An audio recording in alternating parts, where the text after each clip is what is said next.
दिव्या खोसला कुमार और सोनू निगम के बीच में सोशल मीडिया लड़ाई इतनी पॉपुलर हो चुकी है कि आजकल हर किसी की जुबान पर दिव्या खोसला कुमार और सोनू निगम का नाम है और काफी सारे बॉलीवुड के सेलिब्रिटीज और आर्टिस्ट इन दोनों को लेकर अब खुद भी कमेंट करने लगे हैं। जहां एक तरफ सोनू निगम ने सोशल मीडिया मैसेजेस के जरिए भूषण कुमार के खिलाफ बगावत कर दी, तो वहीं दूसरी तरफ दिव्या खोसला कुमार ने भी सोनू निगम को लपेटने में कहीं कोई कसर नहीं छोड़ी। इस पूरे वाकये के ऊपर पूरी नजर बना के रखने वाले और हर एक अपडेट पर अपने रिमार्क्स देने वाले एक और शख्स हैं जिनके वीडियोस आजकल काफी वायरल हो रहे हैं और वो हैं कॉमेडियन सुनील पाल। दिव्या कुमार के इस इल्जाम पर कि क्या कभी सोनू निगम ने किसी आर्टिस्ट को आगे बढ़ाने के लिए कुछ काम किया है, क्या कभी सोनू निगम ने किसी आर्टिस्ट को सपोर्ट किया है, तो उसके जवाब में सुनील पाल मैदान में आकर खड़े हो गए।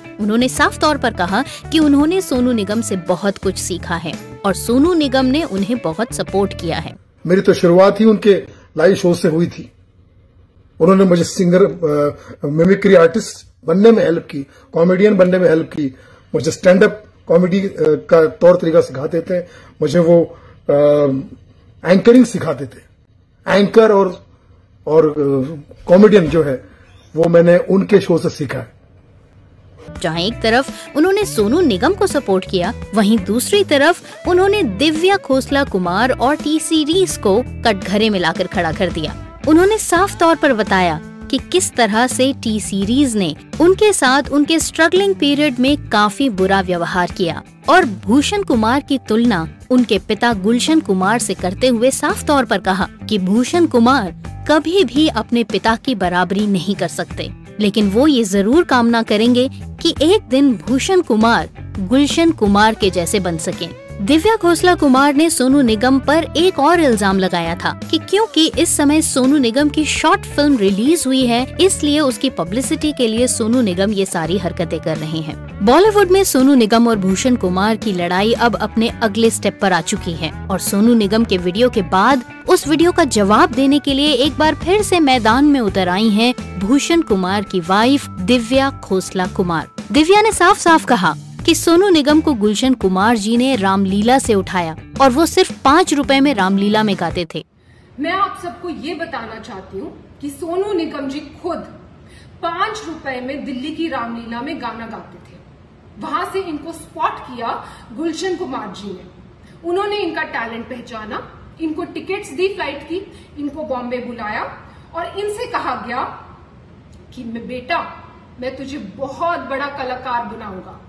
गुलशन कुमार के सोनू निगम के ऊपर इतने एहसान हैं कि वो चाहकर भी वो जिंदगी में कभी उन एहसानों को नहीं चुका पाएंगे। उन्होंने बताया कि किस तरह गुलशन कुमार ने सोनू निगम से ये वादा किया था कि वो उन्हें एक बहुत बड़ा स्टार बनाएंगे और बना भी दिया, लेकिन जैसे ही गुलशन कुमार की हत्या हुई वैसे ही सोनू निगम ने उन सभी एहसानों को दरकिनार कर एक दूसरी कंपनी को ज्वाइन कर लिया, क्योंकि उस समय उन्हें ये पूरा यकीन था कि अब टी सीरीज को खत्म होने से कोई नहीं बचा सकता। लिहाजा उन्होंने सबसे पहले अपने आप को बचाने के लिए टी सीरीज को छोड़ एक दूसरी म्यूजिक कंपनी ज्वाइन कर ली। दिव्या ने सोनू निगम के बैकग्राउंड और उसका रिलेशन क्रिमिनल से जोड़ते हुए साफ साफ कहा कि हाँ, भूषण कुमार अबू सलीम से अपने आप को बचाने के लिए सोनू निगम के पास मदद मांगने आए थे, लेकिन क्यों? सोनू निगम के अबू सलीम से क्या रिश्ते थे? उन्होंने खुले तौर पर ये कहा कि इस बारे में सोनू निगम को लेकर जांच होनी चाहिए। अब मैं आपसे ये पूछना चाहती हूँ सोनू निगम जी कि अबू सलीम से बचाने के लिए भूषण जी आपके पास क्यों आए? प्लीज इस बात पे तहकीकात की जाए। क्या सोनू जी के रिश्ते थे अबू सलीम से? डेफिनेटली थे, तभी तो वो उनके पास मदद मांगने आए और इन्होंने खुद अपने वीडियो में बोला है कि वो उनके पास मदद मांगने आए। बकौल दिव्या, टी सीरीज आज भी 80 से 97% नए लोगों को काम दे रही है, लेकिन इसका जवाब सोनू निगम से मांगते हुए उन्होंने पूछा कि उन्होंने अपने पूरे करियर के दौरान क्या कभी किसी भी एक सिंगर या किसी भी एक आर्टिस्ट को प्रमोट किया। और आइए अब आपको बताते हैं कि सोनू निगम की सबसे बड़ी धमकी यानी मरीना कुंवर के वीडियो को लीक करने की जहां तक बात उन्होंने कही, तो मैं तुझे कह रहा हूँ मेरे मुंह मत लगना तू बस। मरीना कंवर याद है ना? मरीना कंवर याद है ना? तो इस बारे में दिव्या ने साफ तौर पर कहा कि मी टू के दौरान बहुत लोगों ने भूषण के ऊपर इल्जाम लगाए थे और ऐसा इसलिए किया गया क्योंकि या तो वो भूषण कुमार को ब्लैकमेल करके पैसे ऐंठना चाहते थे या फिर किसी भी कीमत पर चांस पाना चाहते थे। और इसके पीछे कई बार वो लोग भी पाए गए जो ऑलरेडी बॉलीवुड में काम कर रहे हैं, क्योंकि वो टी सीरीज और भूषण कुमार का नाम खत्म करना चाहते थे। जहां एक तरफ उन्होंने मी टू कैंपेन की तारीफ की, वहीं दूसरी तरफ उन्होंने ये भी बताया कि इसके जरिए बहुत लोगों ने अपने बहुत गलत फायदों के लिए लोगों को ब्लैकमेल करना शुरू किया और साफ साफ कहा कि अगर वो सोनू निगम के ऊपर मी टू कैंपेन लगा दें तो क्या सोनू निगम रेपिस्ट हो जाएंगे। मैं पूछना चाहती हूँ सोनू निगम जी, क्या है मी टू मूवमेंट? मैं लगा दूं आप पे मी टू, तो मैं लगा दूं आप पे मी टू, बोल दूं आप मी टू रेपिस्ट है, हो जाएंगे आप मी टू रेपिस्ट। और बहुत कुछ टी सीरीज और भूषण कुमार के बचाव में दिव्या ने कहा। टी सीरीज और भूषण कुमार के बचाव में दिव्या ने और भी बहुत कुछ कहा, लेकिन जैसे ही दिव्या का ये वीडियो आया, सोनू निगम ने उस पर स्विफ्ट एक्शन लेते हुए अपना रिप्लाई भी पोस्ट किया। उन्होंने अपने खुद के फेसबुक वॉल पर दिव्या का ये वीडियो पोस्ट करते हुए कहा कि दिव्या शायद अपने कमेंट्स देखना भूल गई हैं। सोनू और दिव्या की इस सोशल मीडिया लड़ाई में बहुत कुछ ऐसी बातें हैं जो शायद आपको नहीं पता है। ये जानने के लिए कि दिव्या ने और क्या क्या इल्जाम सोनू निगम पर लगाए और किस तरह से टी सीरीज और भूषण कुमार को सेफगार्ड किया, आइए देखते हैं दिव्या कुमार खोसला का ये वीडियो। नमस्कार दोस्तों, कुछ दिनों से सोनू निगम जी जो हैं वो कैंपेन चला रहे हैं टी सीरीज और भूषण कुमार जी के प्रति। तो इस सिलसिले में मैं ये बोलना चाहती हूँ कि टी सीरीज ने आज तक हजारों कलाकारों को ब्रेक दिया है जो कि आउटसाइडर्स हैं, जो इंडस्ट्री से नहीं जुड़े हुए।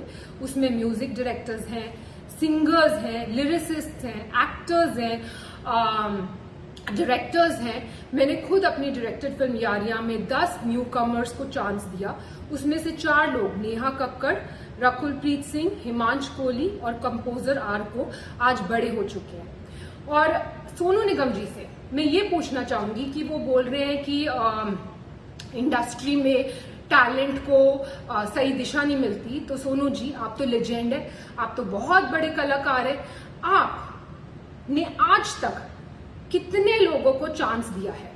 आप तो बहुत बड़े लेजेंड है, आप तो कहीं से भी लोग, आपके पास तो कितने लोग आते होंगे कि सोनू जी हमारी मदद कर दीजिए, मेरे बेटे की मदद कर दीजिए, मेरी बच्ची की मदद कर दीजिए, हमें मिलवा दीजिए टी सीरीज में, हमें चांस दिलवा दीजिए। आप तो आज तक टी सीरीज में नहीं आए कि इसको चांस दे दो, इसको मैं, ये बहुत बड़ा टैलेंट है, इसको आप चांस दीजिए। आपने तो कभी किसी को चांस दिलवाने की बात नहीं की।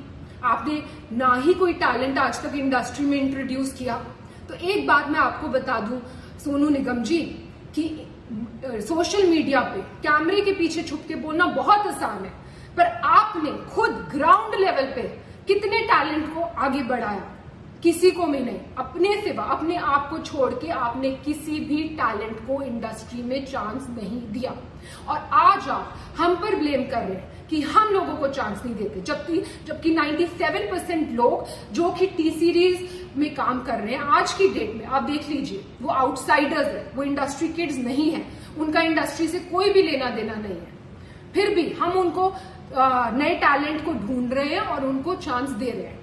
दूसरी बात जो आपने बोली अपने वीडियो में, वो आपने ये बोली कि भूषण जी आपके पास आए और उन्होंने आपसे कहा कि भाई प्लीज मुझे बाला साहब ठाकरे से मिलवा दीजिए, प्लीज मुझे स्मिता ठाकरे से मिलवा दीजिए, प्लीज मुझे सहारा श्री से मिलवा दीजिए।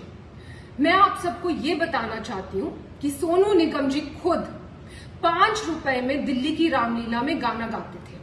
वहां से इनको स्पॉट किया गुलशन कुमार जी ने। उन्होंने इनका टैलेंट पहचाना, इनको टिकट्स दी फ्लाइट की, इनको बॉम्बे बुलाया और इनसे कहा गया कि बेटा मैं तुझे बहुत बड़ा कलाकार बनाऊंगा। आप बताइए सोनू निगम जी, आपसे ये बात कही गई कि नहीं कही गई कि आपको बहुत बड़ा कलाकार बनाएंगे? कही गई।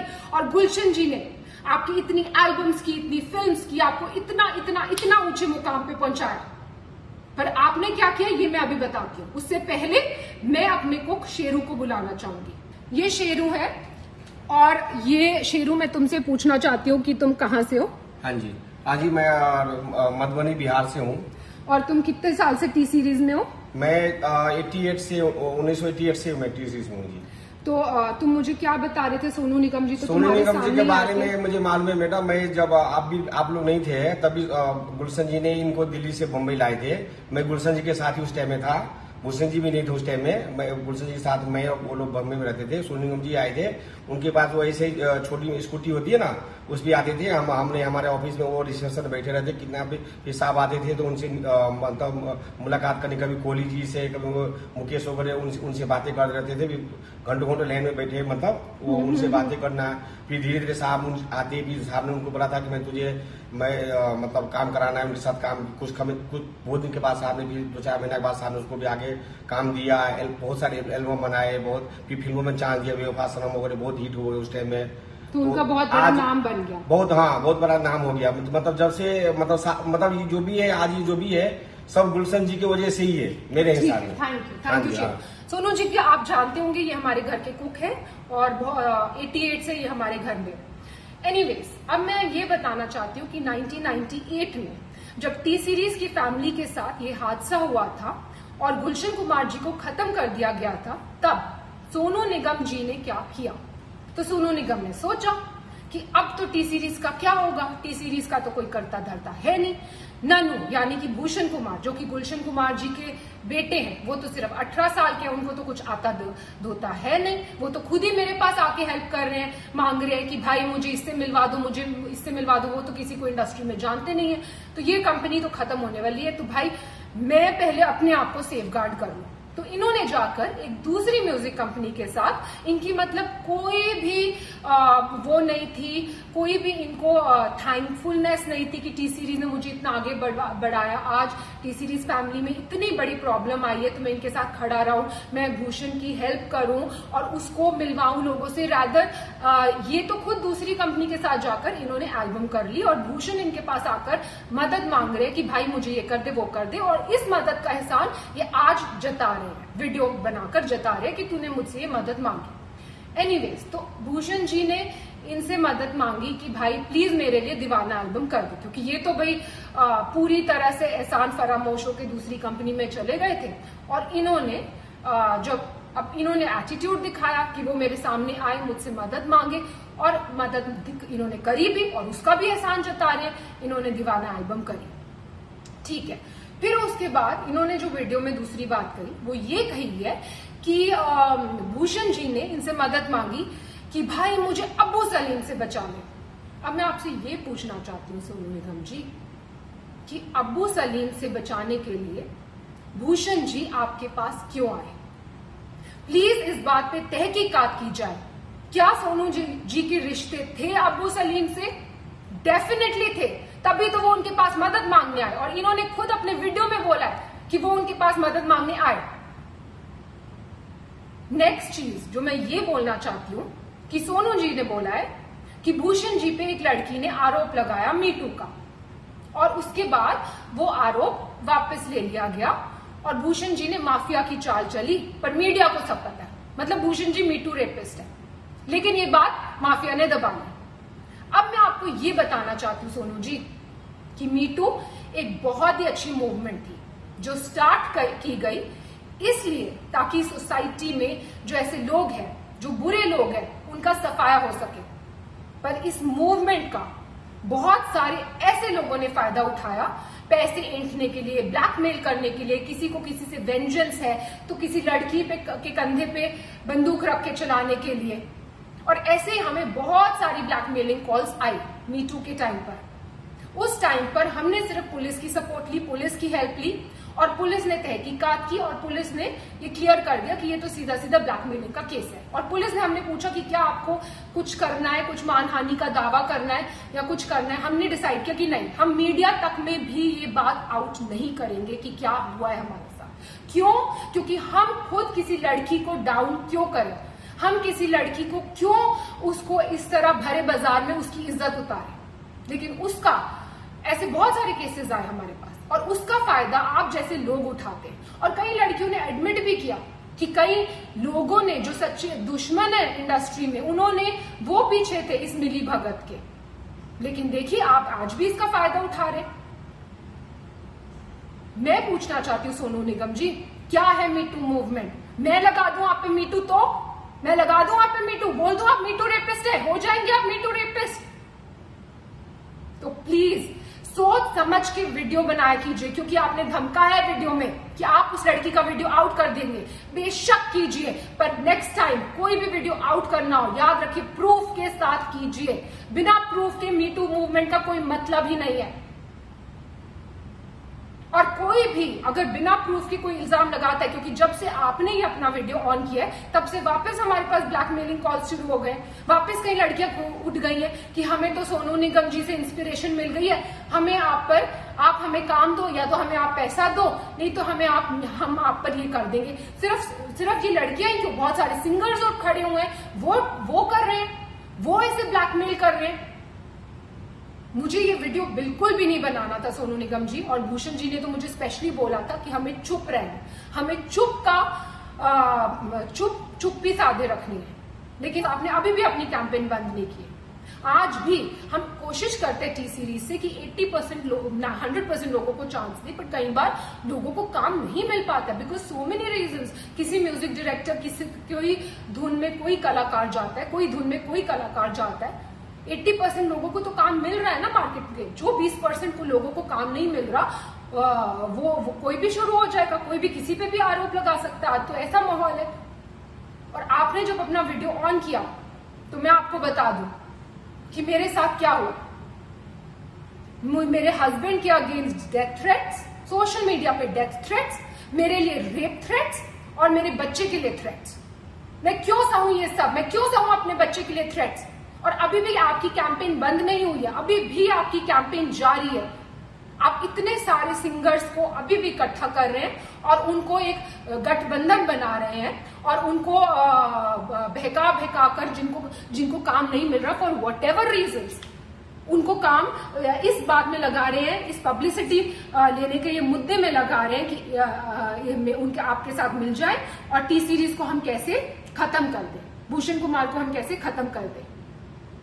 एक बात मैं आपसे कहना चाहूंगी सोनू निगम जी, आप किस टाइप के हैं ये तो आपकी बीवी ने क्लियर कर दिया था। उन्होंने खुद आप पे, आपको याद है, आपकी बीवी ने खुद आप पे इल्जाम लगाए हैं। प्लीज याद कीजिए उन इल्जामों को। आपने पब्लिकली जो आपकी बीवी ने आप पे इल्जाम लगाए थे और फिर आप दूसरों पे इल्जाम लगाइए। और मैं बिल्कुल, जैसे कि मैंने कहा, मैं बिल्कुल इस हक में नहीं थी कि मैं ये वीडियो बनाऊं, लेकिन इतनी मैं कश्मकश में हूं, क्या करूं, बनाऊं ना बनाऊं, ये सच्चाई लाऊं कि नहीं लाऊं। फिर मुझे फाइनली गीता से मुझे मेरा आंसर मिला। गीता में जब अर्जुन भगवान कृष्ण से पूछते हैं कि मुझे ये युद्ध नहीं लड़ना है, ये युद्ध लड़के किसका फायदा होगा, तो भगवान कृष्ण अर्जुन को समझाते हैं कि एक योद्धा के लिए धर्म से बढ़कर युद्ध लड़ने के अलावा और कोई बड़ी चीज नहीं है। अगर तुम युद्ध नहीं लड़ोगे तो तुम अपना यश गवाओगे, तुम्हारा अपयश होगा, संसार में लोग तुम्हारे अपयश की चर्चा करेंगे और तुम्हारे दुश्मन हर तरह की कटु वचन बोलकर तुम्हारा वर्णन करेंगे। और वही हो रहा है, सब लोग कटु वचन बोल रहे हैं, सारी दुनिया। जैसे कि मैंने बोला, मुझे रेप थ्रेट्स आ रहे। तो मैं ये कहना चाहूंगी कि जितने भी आप सिंगर्स को, म्यूजिक डायरेक्टर्स को, जिनके पास आज कोई काम नहीं है, उनको आप भड़का रहे हैं, उनको भड़काना बंद कीजिए, क्योंकि अदरवाइज रणभूमि ओपन है। किसी को भी पब्लिसिटी के लिए इस रणभूमि में आना है, युद्ध ऑन है।